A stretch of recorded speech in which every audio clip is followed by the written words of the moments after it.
Hey, what's going on everyone? So with Warrior of Light's LD and Burst arriving with the new chapter and with Lufenia, I was lucky and got his LD. So if you're interested in what the created representative for the first Final Fantasy does, what he offers to a team, and what I think of him, stick around and find out.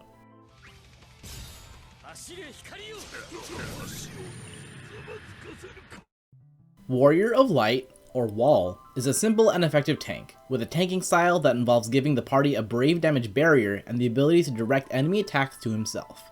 In the cases where HP damage does go through, he also offers some healing and means of party battery. His skill 1 is Shining Shield, which first batteries the party and then multiplies their bravery further, then has an HP attack. Onto the whole party, it applies Shield, which guards against brave damage and has a health value based on Wall's initial bravery. Onto himself, he applies Will of Light, a party aura that raises max bravery, attack, and grants brave regen. With it active, his basic attacks are enhanced depending on the amount of active shields in the party. If there are less than 3, he gets 1+ versions. If there are 3, he gets 2+ versions.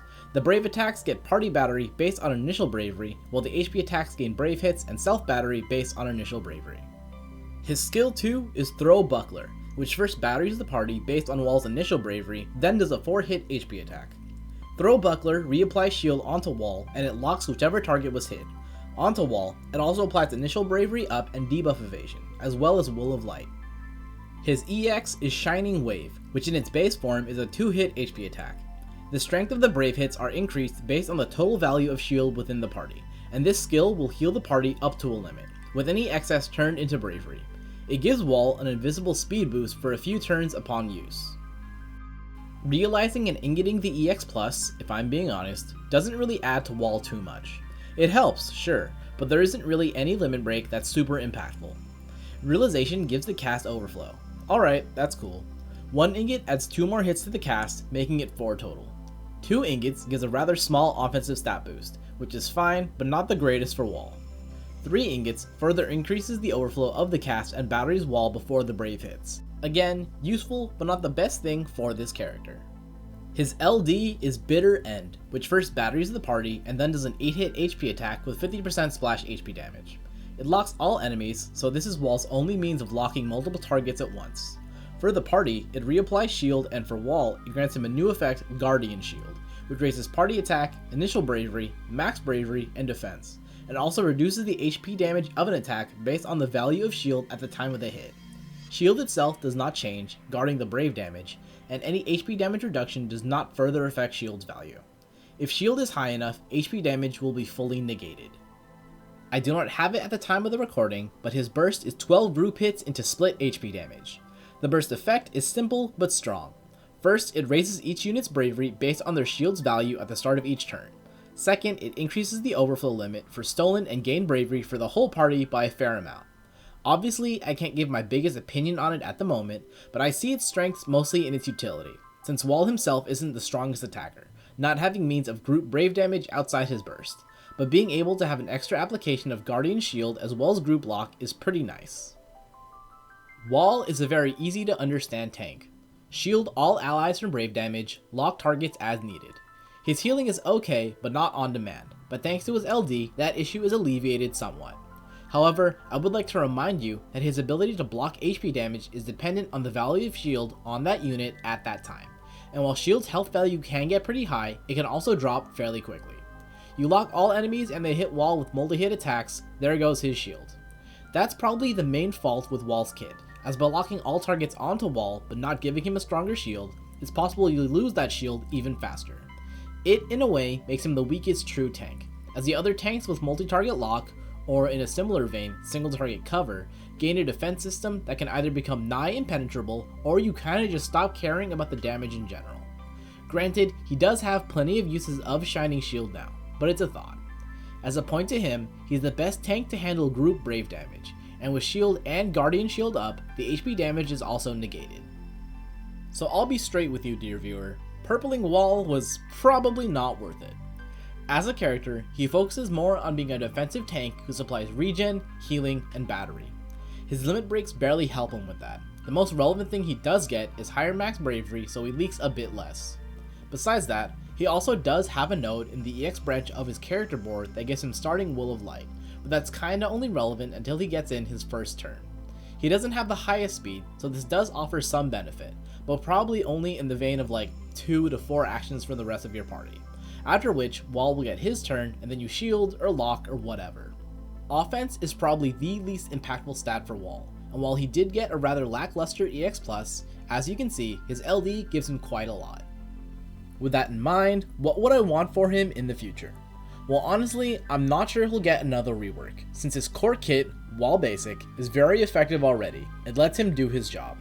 Minimal HP regen attached to Will of Light would help out in situations where you're forced to take HP damage. Doesn't make quite as much sense to add it to Guardian Shield. As for his LD extension, I know I just trashed on Wall for not having great offense, but I kinda want an HP hit early in the LD cast, either right after the Brave gain or after like 2 Brave hits. In my opinion, adding more HP hits is never a bad thing, since it improves the efficiency of a skill when someone has received a lot of battery or regen, which Wall himself has plenty of. Besides that, to help bring him up to more modern tanking power levels, he needs a bit added to Guardian Shield. Maybe some offensive auras or Brave gain increase, and then possibly party Brave damage reduction that has a higher potency on himself, which would alleviate my earlier mentioned issue of locking all targets and then suddenly your shield's melted. Possibly also starting shield on the whole party, but that'd just be icing on the cake. As for units to compare Wall to, we look at the other tank with an LD right now in Global, Bosch. For the sake of being thorough, I will also talk about 9 here, just a bit, but of course 9 is not a tank. He is more so an offensive unit who can apply a bravery shield to the party, but more on that later. Technically, other tanks like Snow and Zac are still usable depending on the content, but we'll stick with LD units for now. Between those 3, Wall and 9 both provide shields that block Brave damage, and with their LD effects can block HP damage, with Wall's lasting longer but being dependent on the individual value of shield within the party. Wall and Bosch can both lock all enemies and have means of battering the party, but Bosch has more offensive aura potency while Wall offers defense and regen. Bosch is also incapable of dying in like 95% of scenarios, whereas Wall actually doesn't have a last stand, making him more dependent on buff uptime. Wall is more capable in fights where the enemy cannot be locked, whereas Bosch can struggle in fights that throw out a lot of single target HP attacks but the enemy cannot be locked.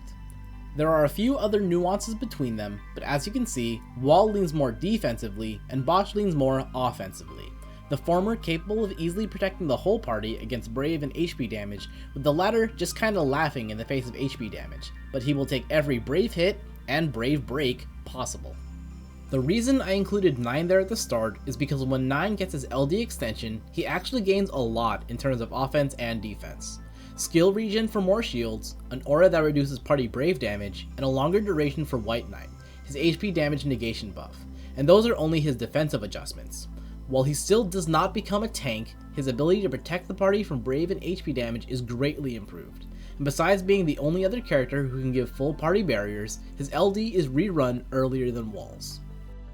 So yeah, that's Purple Wall.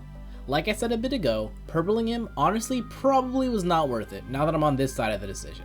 But you know, considering that he's boosted for the 8 and Kurosame events, it's not like it's bad to have him. Looking at him as a whole and factoring in his burst, he's definitely not meant to do big damage during it, and that's okay. Similar to Kefka's burst phase, he can use it to reset the state of a fight, reapply buffs, and heal a little bit. Honestly though, maybe not the one burst in your team you'd want to use, not compared to a big damage dealer like Noctis or Arden. As such, and like all LD units right now, getting the LD passive to equip along with everything else will do you just fine. If you like this breakdown of Wall's kit and want to see others like it or other Opera Omnia content, stick around and subscribe. Thanks for watching, and I hope to see you again.